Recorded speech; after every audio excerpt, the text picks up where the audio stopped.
సరే, మనం ఈరోజు ఒక చాలా ఆసక్తికరమైన విషయం గురించి మాట్లాడుకోబోతున్నాం. ది సైకాలజీ ఆఫ్ మనీ పుస్తకం మనందరికీ తెలిసిందే. అదే రచయిత మోర్గన్ హౌసెల్ ఇప్పుడు మరో అద్భుతమైన అంశంతో మన ముందుకొచ్చారు. ఇక్కడ పాయింట్ ఏంటంటే, డబ్బు సంపాదించడం గురించి కాదు, ఉన్న డబ్బుతో ఒక మంచి సుసంపన్నమైన జీవితాన్ని ఎలా గడపాలి అనేదాని గురించి. సరే, ఇప్పుడు అసలు విషయానికొద్దాం.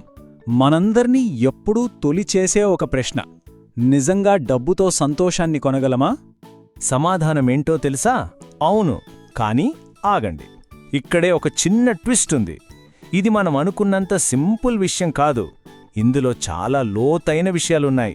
పదండి, ఈ చిక్కుముడిని కలిసి విప్పుదాం. ఒక్కసారి ఆలోచించండి. మనం డబ్బు ఖర్చు పెడుతున్నప్పుడు నిజానికి మనమేం కొంటున్నాం? కేవలం వస్తువులనేనా, లేక దాని వెనుక ఇంకేదైనా ఉందా? మన ఖర్చుల వెనుక దాగి ఉన్న అసలు ఉద్దేశాలేంటో ఇప్పుడు చూద్దాం. ఇప్పుడు నేను చెప్పబోయే కథ వినండి. ఒక మహిళకి లాసిక్ సర్జరీ అయ్యింది. తనకి చూపు చాలా క్లియర్గా వచ్చింది. కాని తనేం చెప్పిందో తెలుసా డాక్టర్తో? నా జీవితం నాశనమైపోయింది అని. ఎందుకని? ఎందుకంటే తను కోరుకున్నది కేవలం మంచి చూపు కాదు. తన భర్త, తన కొలీగ్స్ తనని ఇంకా అందంగా, తెలివైనదానిగా చూస్తారని ఆశించింది. కాని వాళ్ల ప్రవర్తనలో ఏ మార్పు లేదు. అప్పుడే ఆమెకొక విషయం అర్థమైంది. కొన్నిసార్లు మనం కోరుకునేది ఒకటి, మనకు నిజంగా కావాల్సింది ఇంకొకటి. ఇక మరో ఉదాహరణ చూద్దాం. ఒక ఆయన ఏకంగా $21,000 పెట్టి ఒక కుర్చీ కొన్నాడు. కొని ఏమన్నాడో తెలుసా? డబ్బుంటే ఇలాగే చెయ్యాలి అంట. ఆ చెయ్యాలి అనే మాటలో అసలు పాయింట్ ఉంది. అది తన ఇష్టమా, లేక సమాజం మనపై రుద్దే ఒక అంచనానా? మనం వస్తువులు కొనేది మన సంతోషం కోసమా, లేకపోతే పక్కవాళ్ల ముందు మన స్టేటస్ చూపించుకోవడం కోసమా? సరే, అప్పుడైతే అసలు విలువ అంటే ఏంటి? సమాజం దేనికెక్కువ విలువిస్తుంది? మరి నిజంగా ఒక మంచి జీవితానికి ఏది ముఖ్యం? ఇక్కడ చూడండి, విషయం చాలా క్లియర్గా అర్థమవుతోంది. డేవిడ్ బ్రూక్స్ అనే ఆయన ఒక మంచి మాట చెప్పారు. మన జీవితంలో 2 రకాల సుగుణాలుంటాయట. ఒకటి రెజ్యూమే సుగుణాలు, అంటే మన జీతం, మన జాబ్ టైటిల్, మన ఆస్తులు, ఇవన్నీ. రెండోది సంస్మరణ సుగుణాలు, అంటే మనం పోయాక ప్రజలు మన గురించి ఏమని మాట్లాడుకుంటారు అనేది. మనల్ని ఎంతమంది ప్రేమించారు, మనం ఎంత మంచివాళ్లం. ఒకసారి ఆలోచించండి, నిజమైన విజయమంటే ఈ రెండింటిలో ఏది? డబ్బు ఎంత ఉన్నా ఇక చాలు అనే ఫీలింగ్ రావడం చాలా కష్టం కదా. అది డబ్బుతో వచ్చేది కాదు, అదొక ఫీలింగ్. ఈ విషయం ఒక చిన్న కానీ చాలా అందమైన మెక్సికన్ జ్యువెలరీ కథ వింటే మనకు బాగా అర్థమవుతుంది. ఒక అమెరికన్ బిజినెస్ మ్యాన్ ఉన్నాడు. ఆయన ఒక మెక్సికన్ జ్యువెలర్ దగ్గరికి వెళ్ళి, ఏమయ్యా, నువ్వు ఇంకా కొంచెం ఎక్కువ కష్టపడి ఇంకొన్ని పడవలు కొని ఒక పెద్ద సామ్రాజ్యమే కట్టొచ్చు కదా, అప్పుడు తొందరగా రిటైర్ అయిపోవచ్చు కదా అని పెద్ద సలహా ఇచ్చాడు. దానికి ఆ జ్యువెలరీ చాలా ప్రశాంతంగా ఒక్కటే ప్రశ్న అడిగాడు: అంత కష్టపడి రిటైర్ అయ్యాక నేనేం చెయ్యాలి అని. దానికి ఆ అమెరికన్ ఫుల్ ఉత్సాహంగా, ఏముంది, హాయిగా ఆలస్యంగా లేవచ్చు, ఫ్యామిలీతో టైం స్పెండ్ చేయవచ్చు, ఫ్రెండ్స్తో కలిసి గిటార్ వాయించుకోవచ్చు అని చెప్పాడు. ఇక్కడే ఉంది అసలు కిక్.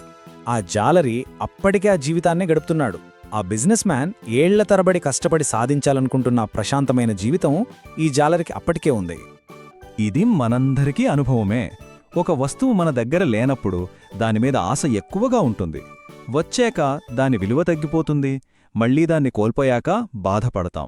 మధ్యలో ఉన్నప్పుడు దాన్ని అంతగా పట్టించుకోం. ఇది చాలా కామన్ హ్యూమన్ సైకాలజీ. సరే, ఇప్పుడొక చాలా డ్రమాటిక్ కథలోకి వెళ్దాం. 2 నావికులు. వాళ్లు ఎంచుకున్న దారులు పూర్తి వేరు. ఈ కథ వింటే మన లోపలి సంతోషానికి బయటి ప్రపంచమిచ్చే గుర్తింపుకి మధ్యన తేడా ఏంటో చాలా స్పష్టంగా అర్థమవుతుంది.